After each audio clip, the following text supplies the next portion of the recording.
Welcome to Strip Cover Look, where we squeeze the bigger picture of literature. I'm Adrian Fort. And I'm Dalton Gentry. And we are here for part 2 of an ongoing series with... Adrian reads Twilight. It sounds weird to say, doesn't it? I just miss Adrian reads Harry Potter, but this is Adrian reads Twilight. At least we're reading real literature now. Okay, let's go with that. We read chapters 4 through 6 of Twilight this time. I laughed. I cried. I felt mushy on the inside. I hate you so much right now. Just good reading. Just good, solid text. Let's go with that. So, chapters 4 through 6 here. What did we talk about? What did we read about? Oh, the highs and lows of life. Do you want me to go over the highs and lows of life with you here? Sure. Let me just go into this. Bella and Edward continue their awkward whatever it is, as Bella becomes the toast of the town. All the young men of Forks are trying to get her to go to the dance with her. Haven't we all been there? Avoiding the dance, she basically sets up a date with Edward as she keeps telling people, I'm going to Seattle, and Edward's like, well, how about I just take you to Seattle, because he is a suave, sophisticated young vampire. The bad boy. And then later at the beach, we find out from werewolf tribe Jacob that Edward might be what they call the Cold Ones. Werewolves, heart of my heart, soul of my soul. Yeah. I get excited when I hear about Cold Ones in literature, but not right now. This is awful. This is such hot garbage. Adrian, where do you want to start with this? So many places. So much to talk about. Just 3 short chapters, and it's just literary gold. So we're done here, right? Like, this is it? Well, remember, this struck me between readings. Okay. Edward drives a Volvo. Okay. We get a lot about that Volvo in this chapter, huh? Quite a bit. She drives a truck. A big American truck. He drives the very type of car that when she is being introduced to her truck, she makes a point to say, boy, this big American truck, it'll run right through one of them little European fellers. Right? Okay. She talks about the foreign cars, that this would just tear right through. There's something there. You think so? Yeah. Well, trucks are American, right? Okay. I know they're all over the world. I think most people would identify trucks as American. Is that fair to say? I would say so. Volvos are European. America is the New World. Europe is the Old World. Look at that. We're looking at the Old World infusing, perhaps, the New World with some culture, aren't we? We mentioned Debussy. Debussy? I don't know. I've never heard it said. I've only listened to the music. I haven't listened to the music, so. French composer. Was he? 1862 to 1918. Old World. So what you're telling me here is this is not a love story. This is basically the typical Midwestern story where the suave European comes and steals the daughter away.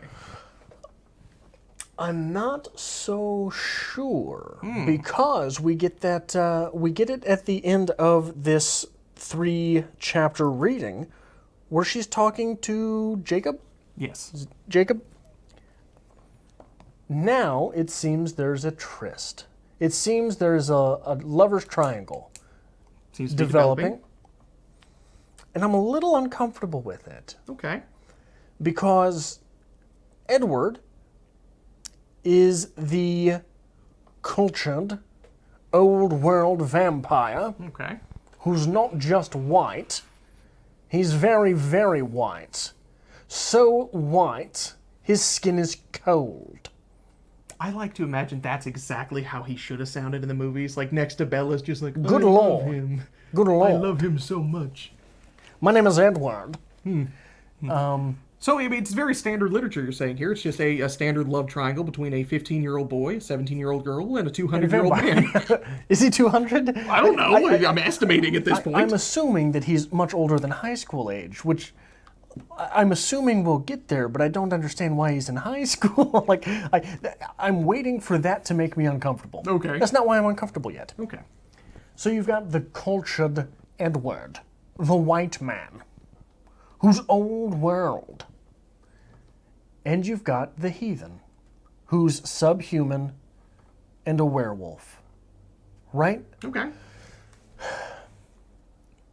not only is he subhuman in that he's a werewolf, and that's often how the werewolf thing sort of played, is that you're subhuman. Because what it plays on is everyone has these, it's the Dr. Jekyll and Mr. Hyde thing, right? Everyone has these yearnings, these desires that happens in their subconscious that we don't act on, right? Like everything inside me wants to play with your beard right now, but my culture doesn't let me. Don't do that. I know, baby. But what we're doing here with Jacob is we're taking the minority, right? Because he's Native American? Yes, he is. And we're making him subhuman. We're making him uncultured. We're also setting him, well, there's a mention of him being buff, isn't there? I believe so, yes. He's Edward's in good not shape. Edward's not buff. So he's also a physical specimen. And he's also younger than her. Yes. So he is essentially something to be exploited. Okay. I mean, he's also less well off financially, right? Absolutely. Because he's toying with cars to try and get one, whereas Daddy comes in and just says, hey, I'll give you a couple grand for that thing. You know what I mean? So he is something to be exploited by Bella in the same way that it seems we're being set up to have Bella exploited by Edward. Okay. So you've got the lover's triangle, right? And you've got Bella up here. And then you've got Edward and Jacob. Yes. Right? But it's not a triangle. As simple as that. Because you have Edward preying upon Bella, preying upon Jacob. Okay. And It's a food chain. Right. We don't necessarily have those things yet. But it seems we're setting up in that direction. Okay. Is that unfair to say? I don't think it's unfair, and I figured this, I've read books with you for a while now. I usually know where your mind goes. It's a beautiful thing, isn't it? It's uncomfortable most days. How are you feeling about this idea of the old world, white, sophisticated gentleman, so white, almost porcelain skin white, basically just kind of taking over this and, making anything he wants possible. Like, he picks her up, he takes her where he wants to go, and nobody questions it. Everything is fine with him. And then we are juxtaposing that against the younger Native American man who lives in squalor, who fears this person. Oh, he fears? He's not allowed on the land. Well, but The Colons are not allowed on their land. I didn't see that as being fearful of him, though. I saw that as Edward, if anything, Edward fears Jacob. Okay. And his family, or tribe, or pack, or however. I'm very uncomfortable sort of with where that part of things is going. But, so here's the thing. When you're reading this on paper, forget Stephanie Meyer. Okay. And just think of these things as a cultural artifact. Cultural artifacts are largely where writing comes from. Ask any writer where they get their ideas, and you'll get one of two answers. I don't know, or shut the hell up and don't ask me, because the minute I question it, I'm going to lose it all. Fair. Right? So, it's a lot of times this argument, and here's, I was so upset to see these things raised because I wanted to leave that type of criticism with Harry Potter. Okay. I don't want to get back into that because my stance on it is you can have a racist text without a racist writer. You can have a sexist text without a sexist author. These things can be a mirror of the world as the writer sees them. They can be a painting, not a mirror, but a painting for the writer to just sort of hint you along at things, right? Just sort of sprinkle the breadcrumbs along so you fall into them as a type of almost mind control, Okay. right? Subversive nature that you have to figure out for yourself and question, right? That's part of the fun of literature for me, is that I enjoy a text like American Psycho because I never feel tempted to identify with Patrick Bateman, Okay. but I can see Bret Easton Ellis setting you up to fall that way, right? And it's very interesting to see that on page. Here, we never question Edward's intent, Okay. but we get into this sort of cold war of emotions with him, right? And that's one thing. And here's another thing that's going to I could get set on fire on the internet for saying this. Much stronger in women's writing than men's. Okay. The Cold War. There's a reason why men's writing often has more twists than women's writing. Because, for example, M. Night Shyamalan, what was the one where the guy was dead? The Sixth Sense. The Sixth Sense. A woman would never write that. Because if my husband doesn't talk to, okay, that's sexist. If my spouse doesn't talk to me for a month and I'm a woman, I already know something's wrong. But a man, if my wife doesn't talk to me for a month, well, maybe she's mad, screw her. You know? So you get this assumption the whole time you're watching Sixth Sense that everyone's just ignoring Bruce Willis's character and he's all right with it. Okay. Because he wants to go off on his own. But the entire time we're reading this, we have this little cold war of facial expressions. Bella's reading everyone's facial expressions, and she will react to those by putting out a Cold War type of response in that, okay, well, I'm going to act this way and see how you respond, right? That's something that's much stronger in women's literature than men's. Okay. Because I don't do that.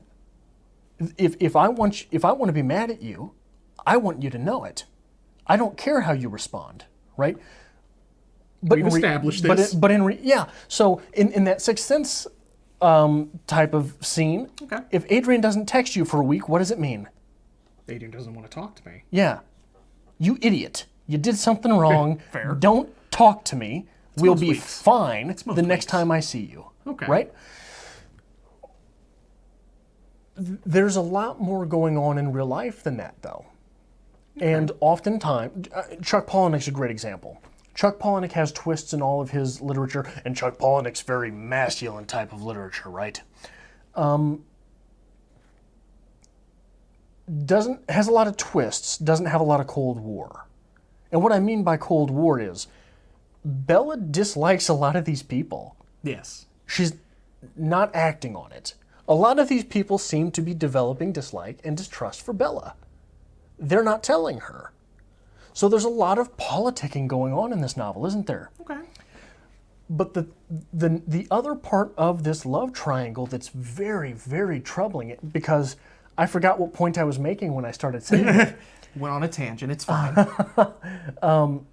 The other part of this is very troubling, is how throwaway Mike is, how throwaway Jessica is, how throwaway all these other characters that are so throwaway, I don't even know their names right now. That's actually one of the points I wrote down. We have a bit of a character overload.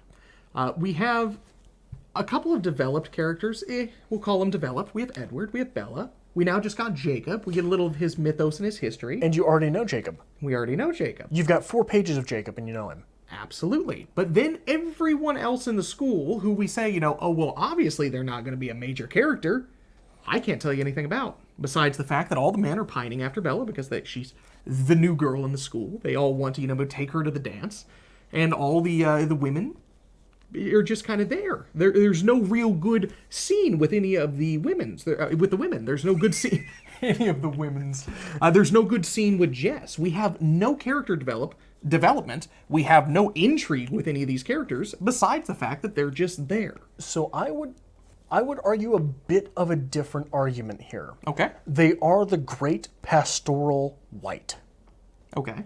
There is nothing to separate them from each other, but they operate individually as a group. Okay. The girls are all white and they all hate her. Indifferently, right? Like you can't, because there's 3 of them on this trip. I remember Jessica. I don't remember the other names. I can tell you Mike's there, but that's about it. There's another guy. There is. There's two other guys. Let's call him Evan. I know that's not right, but it feels like an Evan. Right. They are the Great Pastoral White. They act independently as a group. The white boys all like her.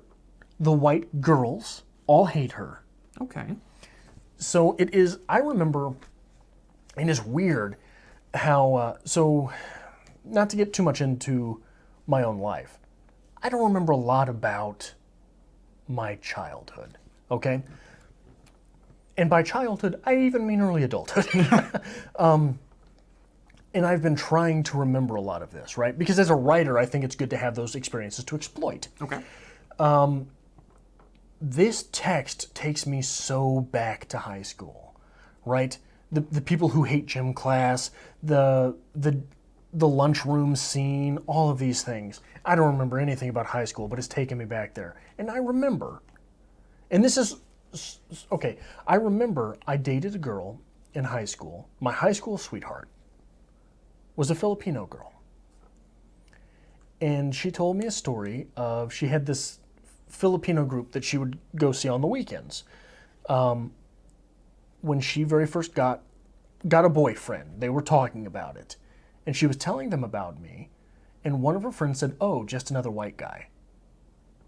This is that unwashed whiteness. Okay. Right? The throwaway white, which is a type of discrimination towards white people, right? Okay. That it's just another white person. And her friends here, just to complete the point, her friends here are victim to that assumption. Just more white people. Okay. There's nothing special about these white people. They're just, the sort of the unwashed. They're from Forks. They're, screw them. I think it's interesting though that when we get the first person of color that we get in this is Jacob.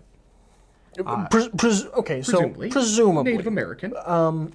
Presumably so. But when he's the only person whose race is mentioned, we are left to assume, right? Fair. So there's nothing saying that Jessica is not a black character, that Mike is not an Asian character, but the minute someone walks on to set and their race is mentioned, we are then left to retroactively imagine that everyone else has just been whatever race, color, or creed the main character has been.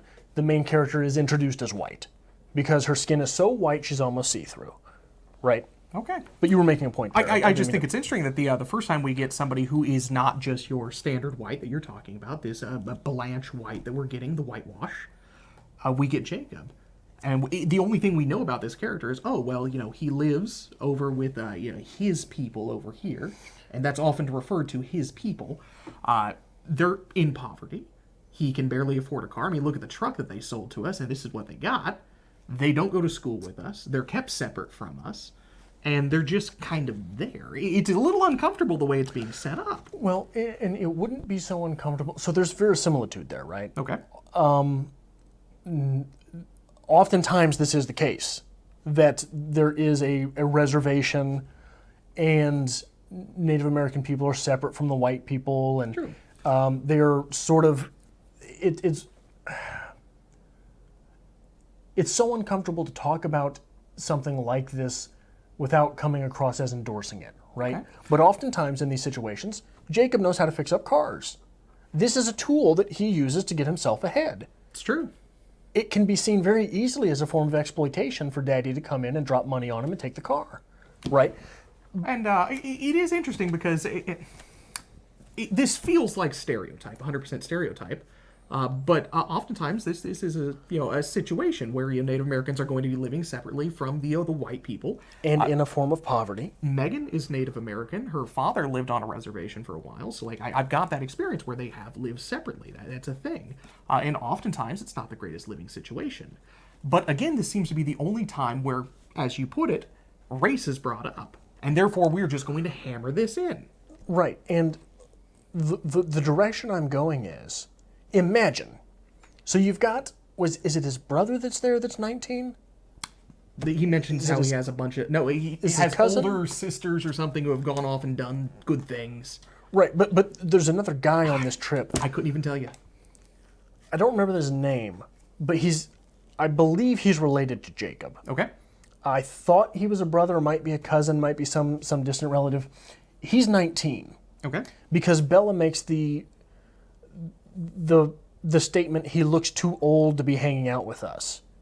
Well, she's 17. 19's not that much different, but it's out of high school, isn't it? It is out of high school. So in that world, it becomes a huge difference. So if Jacob was 19 and out of high school and good with cars, we've got him as a much different character, don't we?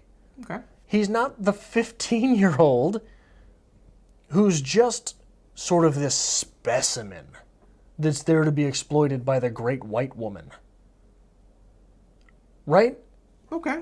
Am I creating that in this text, or is that there to be had? It's hard to say, am I creating this with this text? Because there's not a lot in this text you can draw from. This is a very rich text. One bit of spice that we get in this, one little bit of mythos building, world building around this, beyond every page there being some kind of vampire pun from Edward, which was cute and, fun at the beginning, but I'm over it, is the mythos building coming from Jacob. Where he says, a very awkward scene where he says, oh, the Cullens, they're not allowed around these parts. I can't tell you about it, but let me tell you about it for the next 8 pages. Where he basically just delves into this huge story that he's not supposed to tell about how he's a werewolf and they're vampires and it's a big deal, but nobody cares. It's all just ancient legend. It's awful. If you want that mythos in your story, especially a vampire werewolf story, good. But you need to incorporate it correctly. You can't just have the 15-year-old who we just met saying, I'm not supposed to tell you, but let me tell you all about this. I know I just met you, white woman, but you're so alluring. That's the worst part of this novel so far. Oh, yeah. Is that this was not sort of learned in an underhand fashion. She did not find some text about this. This Even if isn't she's in the just town having a lore. conversation with Jacob, and then old Mike steps in and be like, oh, here's what's going on. This is a little bit weird. I know you're hanging out with the Cullens, but, I don't know if you should be. Well, there's also the fact that she is from Forks. Yes. Shouldn't she be exposed to some of this by now? She's such a foreigner here that it's a strange dynamic. Were you looking for something? No, I'm just moving on to a next point here, something that's really irking me about Stephanie Meyer's writing specifically. Gorgeous text. Shut up. First person, I'll give you that. Let me just point this out here. I just turned 15. Really, my face was full of surprise. I would have thought you were older. I'm tall for my age. Do you come to Forks often? I asked, arcly, as if I was hoping for a yes. I sounded idiotic to myself.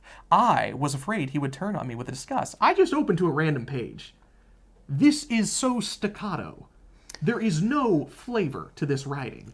I did this because I am Bella Swan, and this is my story, and I will tell it however I see fit. It's funny that you mention that, because from a writer's perspective, if you actually look at the sentence construction in this, it's very varied. It's extremely varied. The sentence structure is varied here. Okay. So much so that it forces the writer into terrible writing at times. Just a sentence that is mangled from the reader's perspective. But it feels like the sentence structure is so simple because of all the staccato I's. Okay. What happens is, as a reader, you reset every time you see the word I, because it is a proper noun that is a single letter, so every time the I comes up, you have to re-envision who's saying it. Re-envision who's saying it. Like in the little page you switched to, there was 30 I's in 50 words. Yes. For 2 characters. Yes. So it's not just the protagonist saying I. No, all of a sudden everybody's just I. Yeah. Let me tell you about myself because I am now part of this story. Yeah. It's not good writing. It's great writing. What really throws me off about this and drives me nuts. It's so good that let me read you a couple passages. I turned my head sharply away from him, clenching my jaw against all of the wild accusations I wanted to hurl at him. I gathered my books together, then I stood and walked to the door. I meant to sweep dramatically out of the room, but of course I caught the toe of my boot on the door jamb, and I dropped my books. I stood there for a moment, thinking about leaving them. Then I sighed and picked them up. He was there. He'd already stacked them into a pile. He handed them to me, his face hard. That's 75. On 83, that's a funny scene. That if you no, I know every sentence there started with I. Oh, 11 times. 11 times in that reading. Right. So that's writing. Look at the story there. Okay. She's so clumsy. She goes to leave and hits her boot, which we didn't even know she was wearing boots. You know what I mean? I think there's more humor here than we're allowing. Some of this terrible writing is falling into the characterization. Okay. So on 83, do you want to ride to Seattle? With who? I asked, mystified. Myself, obviously, he enunciated every syllable as if he were talking to someone mentally handicapped, which, this is a little bit of weird writing there, but I was still stunned. Why? Well, I was planning to go to Seattle in the next few weeks, and, to be honest, not sure your truck can make it. That's a funny guy. It's fair. This is a guy who It's is... fair.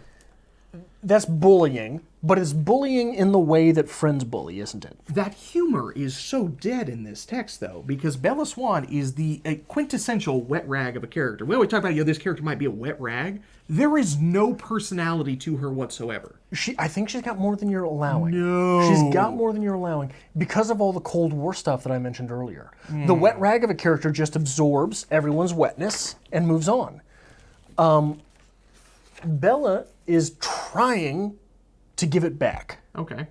She's trying to play those Cold War games with people. One thing I've got in my notes that I wanted to bring up real quick, because I mentioned the dynamic earlier, but I never got to this point. This reminds me of the relationship between Patrick Bateman and his secretary, her and Edward. Okay. Ironically, Edward reminds her of Bruce Wayne, both of which are characters played by... I know who you're talking about. Why can't I remember his name right now? I don't know. But anyway... Sleep deprivation at this point. The book was published in 2005. Okay. He had played both of those characters by 2004. So it's just a funny thing in the text. Just like in American Psycho, Patrick Bateman is called Batman at one point. I'm so disappointed I can't think of the actor's Yeah, name I can't either. I'm Someone's going to blanking yell on at us in the comments, and I hope they do. That's fine. They may yell away because there's going to be a lot of yelling. With There's this also text. one more thing that I've got to get in real fast. On 112, she uses dad without comment for the very first time in the text. Okay. She calls her dad, Dad. What is it to call him Dad? Comfort, relationship building, Or trust. is it submissiveness? Because she's been talking to Edward this whole time, who's been bossing her around, and she doesn't question it until later. And now all of a sudden she's calling her father, Charlie, Dad, for the very first time without comment in the text. Every other time I can remember that she's called him Dad before this point, she's questioned it. She said, Dad, I really hate having to call him Dad. She's becoming submissive. Okay. So we will see where that takes us next week with 3 more chapters of Twilight, chapters 7, 8, and 9. Gorgeous text. With Adrian Reads Twilight. And if you want to join us on this dumpster fire of a journey, make sure you hit the subscribe button down below. Give this video a like, as always. We appreciate it. And if you want to help us create more great content like this here on Strip Cover Lit, there's a link, as always, to our Patreon to be found in the description below.